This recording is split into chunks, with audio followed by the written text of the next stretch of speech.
let's talk about death.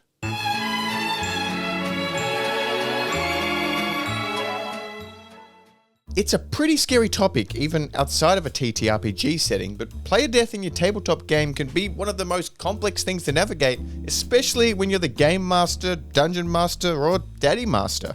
For all my Dungeons and Daddies fans out there, I'm very late to the memo, but I've binged the first 32 episodes over the past 5 days, and I'm having a really good time. Now, if you've been a dungeon master or player for any amount of time, at some point you've probably faced the dreaded death of a character scenario. It's that moment where the dice gods have decided to take a break, and now suddenly your beloved character is on the wrong side of a dragon's breath, or an orc's battle axe, or a Goomba-esque stack of kobolds pushing you into a pool of molten lava. It's tough, it's emotional, and it can really rattle your players, but here's the thing. It doesn't have to be a negative experience. But wait just a minute. You know what's really fun with the record scratch interruption sound effect? There's a very specific window in time where there's an age demographic who had no idea what that sound was, and then, vinyls took a resurgence, and what are we talking about? Oh yeah, death. A huge preface before we dive into anything I'm about to discuss. You do not have to have death in your campaign at all. No, but seriously, it's your responsibility as the primary head of the Hydra at your table to discuss with your players how comfortable they are with death and determine if their comfortability and your comfortability makes it okay to incorporate that into your game. There's so many ways of adding consequences to your TTRPG game that isn't just death. Implementing things like conditions and penalties in the form of exhaustion, curses, and long-term lingering injuries are really fun ways of creating ongoing challenges for your players that aren't death.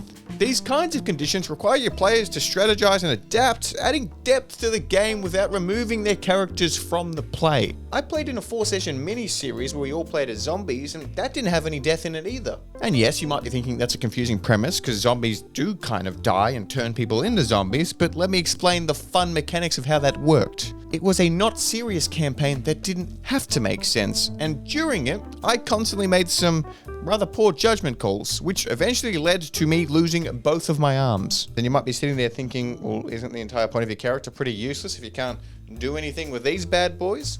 But what we did was equip me with a helmet and kind of strap large swords to it and kind of use me as a life-size human bayonet. Now, was that the most effective use of a player?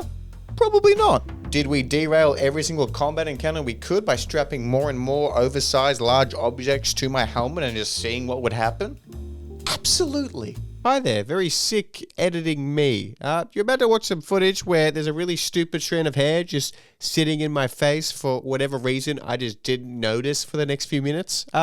It's been really pissing me off in the editing process, and it might annoy you too. I'm aware of it. I'm very sorry. Now, if you are incorporating death into your campaign, there's a really delicate balance you have to strike when helping your players through the process if it occurs. Look, this may sound really dramatic from the get-go, but you may have players who've poured hours and hours into the concept of their characters, creating backstories, relationships, cool plans for their characters' futures. They might have done their own artwork, or got Pinterest boards, or Spotify playlist, or class-based accessories, which pretty much guarantees if that character does die, they're just going to roll the same class anyway. When a player character dies, it can really feel like all of their effort was for nothing. So the key here is empathy.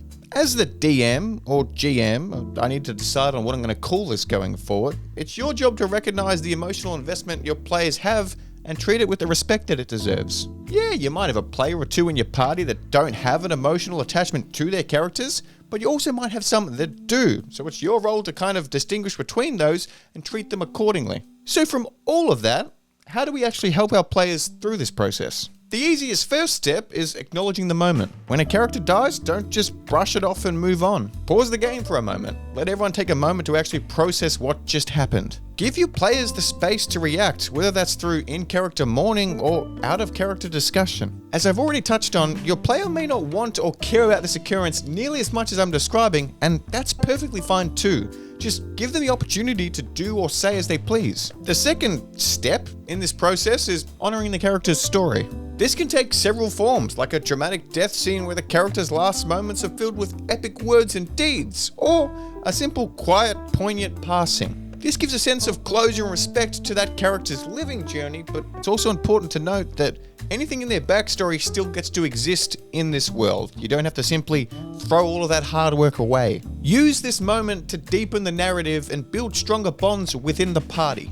The unfortunate reality of death that I've encountered in some campaigns and sessions I've run is sometimes the group's ego just gets a bit too high and they try to pull off more than they can chew. So character death kind of acted as a nice reminder that they're not invincible. That's not me just saying kill your players when they get cocky, but sometimes if they really get themselves into overly complicated situations and don't thoroughly think out the ramifications for their poor decision making, there's consequences. I really didn't think out this video as like a step-by-step process, but here's kind of the next step: aftercare. Once the initial shock of the moment has worn off, it's time to actually check in with your players. This is a really simple one that you should probably already be doing at the end of all of your sessions, but after the session, talk to your players individually or as a group and just see how they're feeling. The player or multiple players who lost their characters in this session might be ready to roll up a new character immediately, while others might need a bit more time to process this moment. And when they are ready to roll up a new character, the next part of this is reincorporation into the campaign. Although all of the previous steps were pretty grim, this part is kind of the funnest part of this process, when you get to work with that player or players to bring in a new character in a way that feels organic and exciting. Some of the most memorable characters in any campaigns that I've run have been from players who lost their initial character because they're well and truly across the group dynamic, and a lot of the time just want to throw a spanner into the works with a really outrageous character to throw off the comfortability of the group that they've formed over a long period of time. This isn't me saying that they're just building asshole characters and are bad players. It's more, you get into an ebb and flow after several months to years of playing in a certain group, and sometimes it's fun to spice that up with something just kind of entirely from left field. Look, I haven't been a critter in a long time, but when Caduceus was introduced to the party, that's one of my favorite memories from Critical Role because, one, the character just slaps so hard, but it's a fun way of trying to mesh into an already established group with someone that's new and different. It's just cool, like, testing of the group. The key here is to make that transition as smooth and engaging as possible. Maybe this new character has ties to a fallen hero, or perhaps they came in with their own intriguing story that adds a fresh dynamic to the group. In my current homebrew campaign I'm running, which I'll be very vague on the details in case any of my players ever see this video, there's multiple NPCs in the game that multiple players have told me if they ever lose one of their characters, they're just going to play as that character, which is a viable option because they're related to those characters' backstories. Alternatively to all of this, you could always use the concept of death as a primary mechanic in your campaign. Let's set the scene. Imagine your entire party's just been TPK'd after a grueling encounter with a lich, or 5 liches, or an ancient red dragon that took the bard seduction attempts too seriously. In most traditional senses, this would just end the campaign on a rather abrupt and unfortunate note, but what if we instead brought back your entire party as undead versions of themselves and are now on a mission to reclaim their lost souls? I'm really proud of that segue. Erevan's Guide to Death and Beyond is an epic 350-page tome that's jam-packed full of dark spells, unholy monsters, craftable items, subclasses, new races, spells. Did I say spells already? There's familiars. There's this really cool, unique crafting mechanic, pre-written adventures. I'm probably missing 6 million things.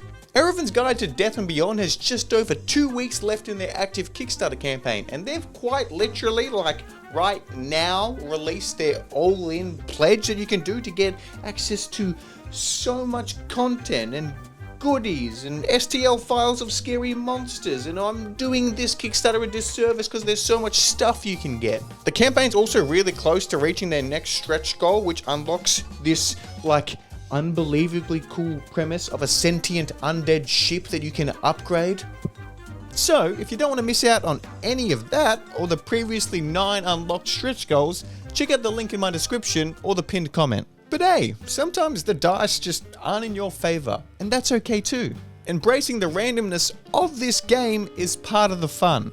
If a character death does happen, just remember, it's not the end of the world. little player's secret that'll upset your game master. If you're really attached to a character you've created, just add an extraordinary large family of tree that have all shared in that same tragedy that you've written. And then when you die, just come back as one of your long lost siblings, or uncles, or cousins.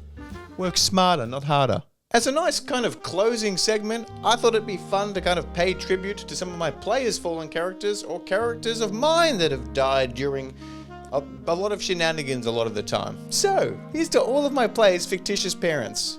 You all have like serious problem, like how are they all dead? Here's to Slog, an Argonian bounty hunter who tried to take on 22 Jawas by himself at level 2. Here's to the 200-year-old turtle that I played that I, for the life of me, can't remember the name of, who thought it would be a fun idea to snap a magical wand in half, but instead kind of got like Thanos vaporized into nothingness. Here's to Paul, a sentient plastic bag used for rubbish that got caught in a gust of wind.